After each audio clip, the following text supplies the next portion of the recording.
ગઈકાલે માલવીનગર પોલીસ સ્ટેશનમાં એક મની લેન્ડિંગ એક્ટ અને આઈપીસીની કલમ 384, 504 અને 506 મુજબ એક ફરિયાદ નોંધાઈ હતી, જેમાં ફરિયાદી તરીકે સુરેશભાઈ અમરસિંહ પરમાર હતા અને આરોપી તરીકે પ્રવીણસિંહ જાડેજા નામના વ્યક્તિ છે.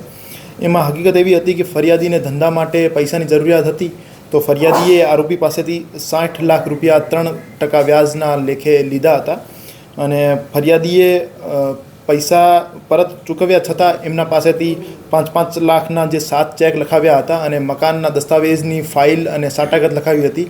આ આરોપી એમને પરત નહીં કરતા હતા અને વ્યાજના પૈસાની પઠાણી ઉઘરાણી કરતા હતા.